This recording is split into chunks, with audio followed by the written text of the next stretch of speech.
సంవత్సరాల తరబడి ఎన్ని మందులు వాడినా మీ మోకాల నొప్పులు తగ్గట్లేదా? ప్రాణ పెయిన్ క్లినిక్ లో అత్యాధునిక చికిత్స. నమస్తే, welcome to Suman TV. AP assembly elections లో జనసేన పార్టీ పోటీ చేసి అన్ని స్థానాలను కూడా విజయకేతనం ఎగురవేసింది. అలాగే జనసేన అధినేత పవన్ కళ్యాణ్ పిఠాపురం నుంచి పోటీ చేసి భారీ మెజారిటీ తోటి గెలుపొందిన తర్వాత మొట్టమొదటిసారిగా ఇప్పుడు పిఠాపురంలోని 3 రోజుల పాటు పర్యటన చేపట్టబోతున్నారు. అందులో భాగంగానే పెన్షన్లు పంపిణీ అనేది ఈ రోజు చేపట్టబోతున్నారు. పెనుమాకలోనే ఆల్రెడీ చంద్రబాబు నాయుడు గారు పెన్షన్ల పంపిణీ చేపట్టారు.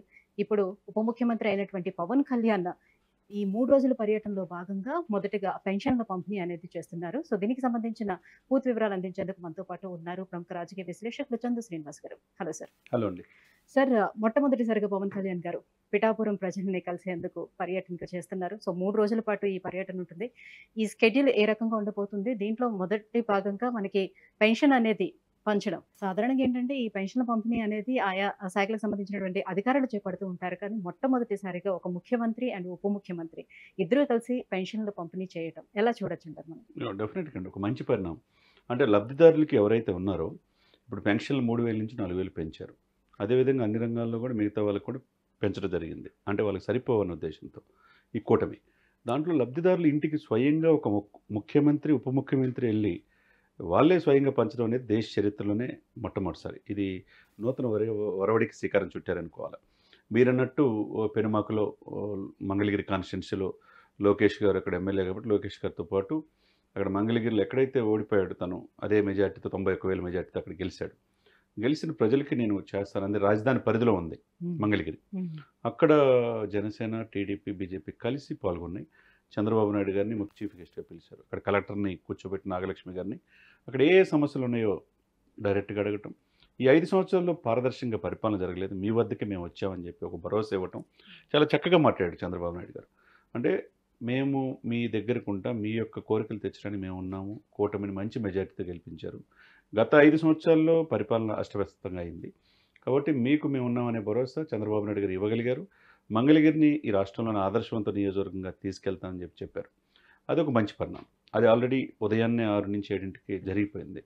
ఇకపోతే పిఠాపురం ఆయన చూడండి, ఎక్టిక్ షెడ్యూల్లో ప్రతిరోజు ఛార్జ్ తీసుకున్న తర్వాత ఈ 15 రోజుల్లో 10 నుంచి 15 గంటల రివ్యూ మీటింగ్లు. ఇదంతా ఒక ఎత్తు అయితే ఒకవైపు వరాహి అమ్మవారి దీక్ష, తర్వాత కొండగట్టు ఆంజనేయ స్వామి దగ్గరికి వెళ్తాం.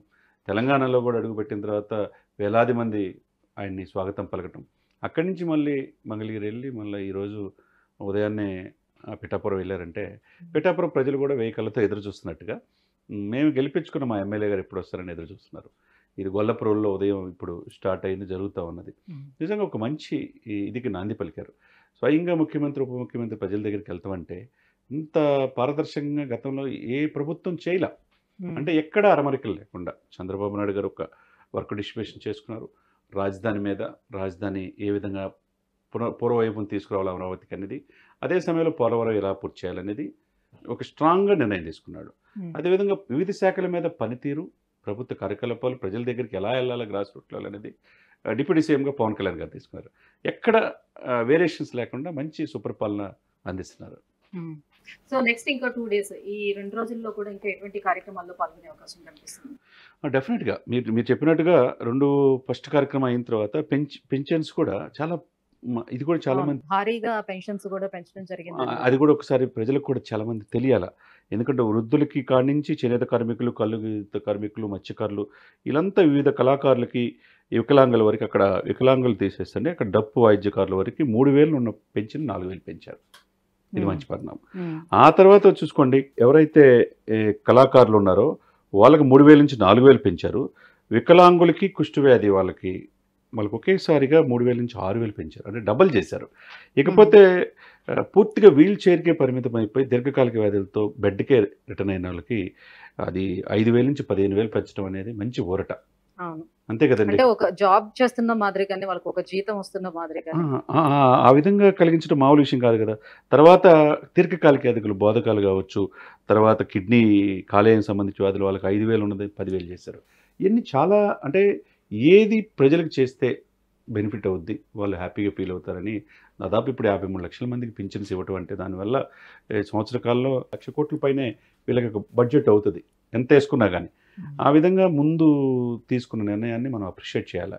ఇకపోతే మీరు అన్నట్టు పవన్ కళ్యాణ్ గారు ఈరోజు జరిగే పిఠాపురంలో గొల్లప్రోల్లో ఆయన పెన్షన్స్ ఇవ్వటం, అవన్నీ అయిన తర్వాత అభివృద్ధి కార్యక్రమాలు రివ్యూ ఆ యొక్క నాయకులతో మాట్లాడటం, తర్వాత రేపు కాకినాడలో రివ్యూ మీటింగ్ అనేది చాలా క్లియర్ కట్గా వాళ్ళు కూడా ఇచ్చారు. చూస్తే కనుక ఈరోజు గొల్లప్రోలు అయిపోయిన తర్వాత మధ్యాహ్నం చేబ్రోల్లో పిఠాపురం సైనికులతో అదే జనసేన వాళ్ళతో మాట్లాడటం, కాకినాడ కలెక్టరేట్లో రేపు 2వ తారీఖు ఉదయం కలెక్టర్ గారితో రివ్యూ మీటింగ్లు, యాజ్ ఏ రివ్యూ గ్రామీణాభివృద్ధి శాఖ, పంచాయతీరాజ్ శాఖ కదా అన్ని శాఖల అధిపతులతో మీటింగ్. అంటే రాష్ట్ర వ్యాప్తంగా ఎలా జరుగుతుంది, ముఖ్యంగా కాకినాడ పరిధిలో ఎలా జరుగుతుంది. కాకినాడ పరిధిలో పిఠాపురం కాబట్టి ఒకవైపు ఎంపీ అక్కడ గెలిచింది జనసేన కాబట్టి, పిఠాపురం ఎమ్మెల్యే కాబట్టి 2 కలిసి రివ్యూలు జరుగుతూ ఉంటాయి. దాంతోపాటు రివ్యూ మీటింగ్ అయిన తర్వాత అటవీ పర్యావరణానికి సంబంధించిన మీటింగు, తర్వాత మా జనసేన ఎమ్మెల్యేలతో మీటింగు, తర్వాత టీడీపీ బీజేపీ వాళ్ళతో మీటింగు. అంటే ఎక్కడ గ్యాప్ లేదు. ఇక 3వ తారీఖు వచ్చి ఉప్పాడ దగ్గర ఫీల్డ్ విజిట్ ఉంటుంది. ఉప్పాడిని పర్యాటక ప్రాంతం చేస్తా అన్నాడు. ఎందుకంటే ఉప్పెన్ లాంటి సినిమాలు తీసిన ఈ ఉప్పాడిని ప్రకృతి రమణీయతకి మారుపేరుగా తీసుకు అంటే ఎక్కువగా టూరిజం స్పాట్ చేస్తానని వాగ్దానం చేశాడు. ఈ దేశానికి తలమానికం చేస్తున్నాడు. అది కూడా చేయడానికి అవకాశం ఉంటుంది. ఇకపోతే 3వ తారీఖు అది అయిన తర్వాత మధ్యాహ్నం సాయంత్రం 4 గంటలకు పిఠాపురంతో బహిరంగ సభతో ఈ 3 రోజుల పర్యటన పిఠాపురం ప్రజలకి, పిఠాపురం ఎమ్మెల్యేగా మొదటిసారి అడుగు పెడుతున్నారు కాబట్టి ఆయన్ని స్వాగతం పలికే ఏర్పాట్లు చేశారు. ఇప్పుడు మీటింగ్ ప్రస్తుతం వాళ్ళకి పెన్షన్స్ ఇచ్చే పని జరుగుతుంది.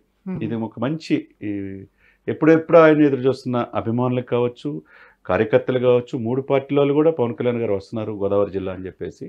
ఎలక్షన్ అయిపోయిన తర్వాత ఇదే వెళ్తాం కాబట్టి అధికార గోదావరిలో ఉప ముఖ్యమంత్రి హోదాలో గోదావరి జిల్లాలకు, అందులో గోదావరి జిల్లాలు 2 కూడా ఆయన చెప్పినట్టుగా 34 ఈ కూటమికి వచ్చినాయి. అధికార పార్టీకి 0, ఈస్ట్ గోదావరిలో 0, వెస్ట్ గోదావరిలో 0. రకంగా గోదావరి జిల్లాలకు మంచి మెజార్టీ ఇచ్చారు కాబట్టి వాళ్ళని జాగ్రత్తగా చూసుకుంటున్నారు అన్ని విధాలు. అంటే ఒకప్పుడు ఓన్లీ ముఖ్యమంత్రి పదవి మాత్రమే ఉండేది కాబట్టి, ఉప ముఖ్యమంత్రికి అప్పుడు లేదు కాబట్టి అన్ని శాఖలకు సంబంధించిన ప్రతిదీ కూడా ముఖ్యమంత్రి పైన భారం ఉండేది. కానీ ఇప్పుడు ముఖ్యమంత్రి, ఉప ముఖ్యమంత్రి అందులోనూ కూడా ఇద్దరు సమర్థవంతులైనటువంటి నాయకులు ఇద్దరు ఉండడం మూలంగా అన్ని శాఖల్ని పూర్తి స్థాయిలోనే కవర్ చేసే అవకాశం ఎంతవరకు మనకు కనిపిస్తుంది, అందరికీ న్యాయం చేసే అవకాశం ఎంతవరకు? డెఫినెట్గా కదండి. ఇప్పుడు ఒకటి ఐటీ శాఖ, ఎడ్యుకేషను లోకేష్ గారు తీసుకున్నారు. తను ఐటీలో మంచి ప్రావీణ్యం, ఎడ్యుకేషన్ కూడా యూనివర్సిటీలు అస్తవ్యస్తం చేశారు. వైసీపీ కార్యాలయాలుగా చేశారు రాష్ట్రంలోని అన్ని యూనివర్సిటీలు. అన్నీ కూడా ప్రక్షాళన నడిపించాలి. ఒకవైపు లోకేష్ బాధ్యత అది, ఒకవైపు చంద్రబాబు నాయుడు గారు లా అండ్ ఆర్డర్ ఆయన చేతిలో ఉండదు, హోంశాఖ ఆమె దగ్గర ఉన్నా కానీ ఈరోజు మాట్లాడిందంటే ఉదయం అండి చాలా క్లియర్ కట్గా ఎవరైతే ఆడపిల్లలు వేధిస్తారో వాళ్ళకి మేము తీసుకునే చర్యలు చాలా కఠినంగా ఉంటాయి అన్నారు. వాళ్ళు కనపడరన్న అంటే ఏదైనా కానీ చేస్తాం, వాళ్ళని శిక్షలు కఠినంగా వేస్తాం. 1999లో నేను ఎలా ఉన్నానో ఇప్పుడు అట్లా చూస్తారని చెప్పి వ్యాఖ్యానించాడు. అంటే లా అండ్ ఆర్డర్ విషయంలో, ఆడపిల్లల విషయంలో ఎక్కడ ఒక ఇన్సిడెంట్ జరిగినా వాళ్ళని ఏరిపారేస్తారని చెప్పాడు. అది చంద్రబాబు నాయుడు గారు తీసుకున్నారు. ముందు ప్రక్షాళన చేయాలి కాబట్టి రాజధాని విషయం, పోలవరం విషయంలో ఆల్రెడీ అమెరికా నుంచి, రష్యా నుంచి, కెనడా నుంచి నిపుణులు వచ్చారు. కాపర్ డ్యామ్ ఏంది, ఎత్తు ఏంటి, అవన్నీ కూడా పరిశీలిస్తున్నారు. ఎక్కడ ఆగిపోయింది, ఎప్పుడు పూర్తి చేయాలనేది అవన్నీ ఆయన చూసుకుంటున్నాడు.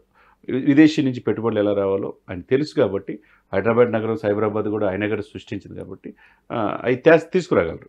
ఇక ఈ విధంగా మీరన్నట్టు ఉప ముఖ్యమంత్రిగా వర్క్ డిస్ట్రిబ్యూషన్ జరిగితే కనుక కీలకమైన పంచాయతీరాజ్, అటవీ, పర్యావరణము, తర్వాత గ్రామీణాభివృద్ధి, science and technology Pavan Kalyan గారు తీసుకోవటం వల్ల ఆయన అంటే ఈజీ అయిపోయింది వర్క్ డిస్ట్రిబ్యూషన్. ముఖ్యమంత్రి, ఉప ముఖ్యమంత్రి సరిసమానంగా పాలనలో భాగస్వామయ్యారు కాబట్టి ఈజీగా వీళ్ళు అనుకున్నది కూటమి ఏదైతే ప్రజలకి సంక్షేమము, అభివృద్ధి 2 కళ్ళుగా చేస్తామంటున్నారో అది 1 మంత్ కాకముందేనే కనపడుతుంది మనకి. అంటే నిజమైన పరిపాలన అందించగలరు వీళ్ళు అనేది ప్రజలు ఆ నమ్మకం కలపడుతుంది అన్నమాట. Right, thank you so much sir మీ విశ్లేషణ అందించినందుకు. సుమన్ టీవీలో మీ పర్సనల్ అండ్ బిజినెస్ ప్రమోషన్స్ కోసం కింది నెంబర్కి కాంటాక్ట్ చేయండి.